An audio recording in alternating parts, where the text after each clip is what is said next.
אני רוצה להגיד כמה מילים לפני שאני מתחיל. שנייה. אני מניח שחלק מכם מכירים אותי, או קצת עליי, חלק לא מכירים אותי, כמו שאתם שומעים. אני זה בלי מבטא, אני חושב שרוב האנשים שנמצאים כאן יש מבטא. האין מבטא שלי זה כמובן מבטא ניו יורקי. למרות שאני בארץ מ-1975, כנראה שזה דבר שלא יתעלם, זה יישאר איתי. לא רואים את הצבעים, ממש לא טוב. יש דרך ל... כן? אוקיי. אז אם אתם רואים, זה מאוד חשוב לי, כי בעצם הדבר הכי חשוב בציור הזה זה הצבע שלו.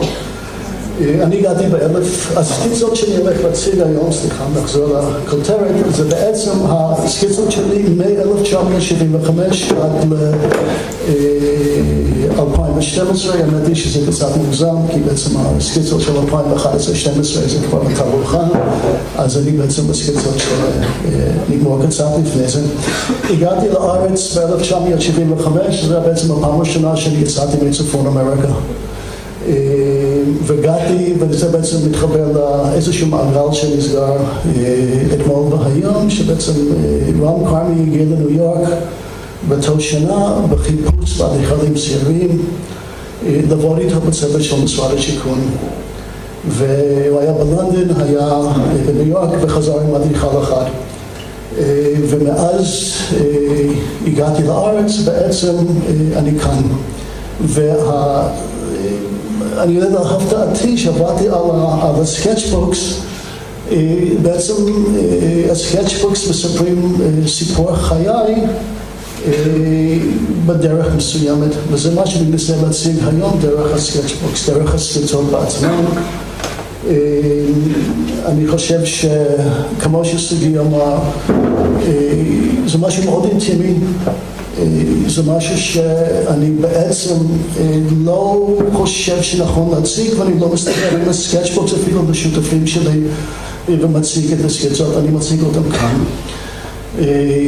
ואני אנסה להציג את זה בצורה שהן בעצם הסקיצות ישירות, אישיות ואינטימיות, ולא אמירות גדולות. הן אמירות מאוד קטנות, ומאוד באות בדרך כלל לשחרר את המוח, לגרום לחלום עם עיניים פתוחות, קצת לצאת מהעבודה היומיומית, הצורך לפתור בעיות, לתת תשובות.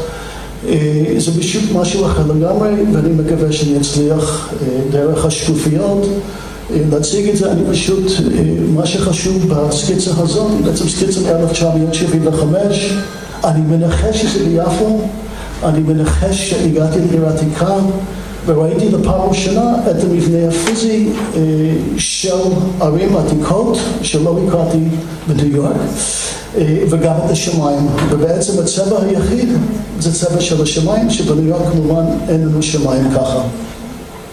ומשם אני קופץ לסקיצה שבעצם לקחתי מניו יורק, הרעיון שלקחתי מניו יורק אבל קיבל ביטוי אחר, ואני קורא לזה top down. השמיים כל כך חשובים שצריכים וכל כך חזקה שחייבים למצוא את הדרך לבנות עולם מתחת שהוא יותר מוגן כדי לחיות מתחת לאותם שמיים. ובעצם יש כאן, ונראה שזה חוזר על עצמו בסקיצות, זה אחד מהנושאים שחוזרים על עצמם, שזה עוד סקיצה מ-75 או 76 שהגעתי לארץ, שאנחנו רואים איזשהו ביטוי של עולם שהוא מוגן מתחת לשמיים החזקים, האור המאוד חזק שאנחנו מכירים בארץ. ועוד דוגמה של עוד חתך, משהו שבעצם האור חודר מלמעלה ויורד כלפי מטה. לא אמרתי, אני אציג בדרך מסוימת שלושה סוגים שונים של סקיצות, סקיצות שהן סתם סקיצות שאין להן בסיס, הן פשוט תחושות. דבר שני זה סקיצות שזה ניסיון לתת אינטרפרטציה של משהו שנראה בעין, ויש כאן אחד או שניים, בעצם נדמה לי בסוף רק סקיצה אחת של בניין, של פרויקט שבאמת עבדתי עליו, וזה סקיצה שישבתי בסקצ'בוק ולא על השולחן ולא במסגרת של עבודה, וחשבתי על הבניין שזה באיזשהו מקום משרד החוץ נכנס גם לכאן. אבל שוב, אני חוזר, זה בעצם עדיין top down.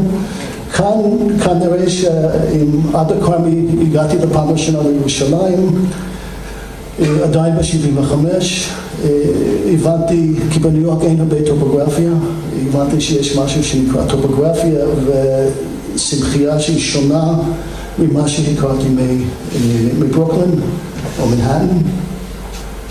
עוד סקיצה, אני יכול רק לנחש, אולי זה בעיר העתיקה בירושלים, אולי זה ביפו, אין לי שום סיכוי לזכור איפה זה, אבל שוב, זה בעצם סקיצה עם ניסיון כמו סקיצה ראשונה, לנסות להבין את החלל ואת החומריות של העולם החדש שאני פוגש. סתם, אין לי דרך להסביר את זה. גגות ירושלים, שוב איזשהו ניסיון לנסות לתפוס את המבנה הפיזי החדש, האור החדש וגם את הצבעים החדשים.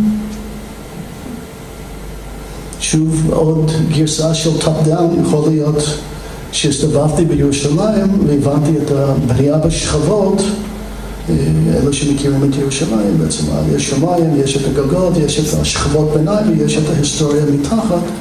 אז כאן אנחנו רואים עוד דוגמה של בנייה בשכבות. אני מקווה שאתם רואים צבעים, אני לא רואה כאן צבעים, אז אני רק מקווה שאתם רואים את הצבעים.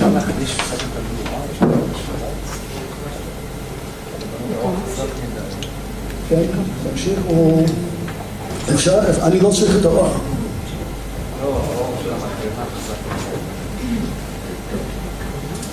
עכשיו אני רואה גם את הצבעים קצת יותר טוב. ועוד דוגמה של, שוב, אמירה של טופ דאון, וזה כבר אמירה קצת שונה, שחיבור בין, שוב, הרקע שלי, אני קורא לזה קופר יוניון, ג'ון היידק, מורפולוגיה, אדמה, טופוגרפיה של ירושלים, איזשהו, אני קורא לזה קמפוס, בלי שזה מתחבר למשהו, ועוד אחד כזה. וזה נקרא מיקונוס, כתוב מיקונוס בצד ימין, ואלה שמכירים את מיקונוס, אפשר לזהות כאן את המצוק ומשהו, אני בחיים לא הייתי במיקונוס. אין לי מושג, אין לי, אבל זה סקיצה יפה, אז אין לי דרך להסביר את זה, והנה עוד מיקונוס אחד. הסתובבתי עם מיקונוס בראש כנראה, כי זה נכנס למחברת. כנראה שדמיינתי את מיקונוס. ועוד קצת איזושהי אמירה של בנייה בשיפוע. כאן זה לא קשור לשום פרויקט, פשוט ישבתי, אני מניח, יום יפה במקום יפה, ועשיתי ציור שבעצם מבטא איזשהם רעיונות, תחושות, שוב מאוד קשור בעיניי לירושלים בתועט. עוד חתך של טופ דאון, של אדמה למעלה, עצי זית על טרסות וחללים מתחת. זה גם שוב לא קשור לפרויקט. שוב אמירה מאוד פשוטה וברורה, למזלי זה לא בניין ולא נבנה, אבל לפחות אמירה ברורה.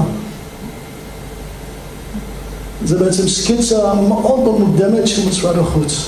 אני אפילו לא זוכר איזה שלב שיש כאן חלק ממה שאנחנו מכירים ממשרד החוץ וחלק לא. ועוד סקיצה שהוא לא קשור לשום מבנה. ועוד סקיצה שהוא לא קשור, אולי בית סוהר, שום מבנה, אבל אהבתי את האמירה, ועוד אחד דומה, כנראה שהייתי אז בראש של דברים תת-קרקעיים בבתי סוהר, אבל אני חושב שסך הכל היא סקיצה יפה, ועוד סקיצה מאותו תקופה. ואז היה לי ביקור בפראג, ופראג עשה לי משהו. ועשיתי סדרה של סקיצות בפראג, זה בעצם סקיצה שעשיתי בגשם, יום סגרירי, אני חושב שרואים את זה באור שלה בצבעים, אבל פשוט זה היה איזושהי מכה וחזרתי לארץ והתחלתי לצייר נוף, בעצם הנוף של ירושלים, כי זה בעצם הנוף שהיה לי ליד. זה בעצם אלה שמגיעים, זה אזור של ליפתא, לפי הצבעים אני מניח שזה סתיו, ועוד סקיצה של ליפתא, ועוד סקיצה של אזור של, אני חושב שזה כבר בצפון, לדעתי זה אזור של כפר תבור, כנרת למטה ורמת הגולן ממול. וזו בעצם השקופית האחרונה. יש עוד שקופית שאני לא אציג אותה, כי אני חושב שנכון לגמור כאן. כשלמדתי אדריכלות, הבית ספר היה בית ספר של אדריכלות ואומנות.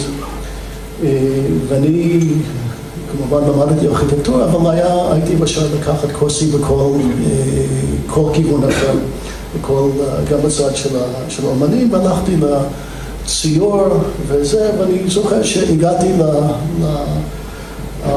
לסטודיו הראשון ולקחתי מכחול וזה, ושמתי קו אחד, פס אחד, שטרוק אחד על הפרזנט, עוד אחד, ואז המורה בעצם ניגש ואומר, תפסיק, רק אתה תקלקל אחרי זה. ואני אומר, זה בעצם הציור שכנראה שיצאתי ברגע נכון, כי הוא אומר המון בלי לעשות המון. חשבתי, אני מניח שזה עין כרם, אני חושב שאני יושב בשביל שעולה בין עין כרם להדסה, ואני מסתכל בחזרה, נוף מאוד יפה, ולקחתי קטע וציירתי אותו. תודה רבה.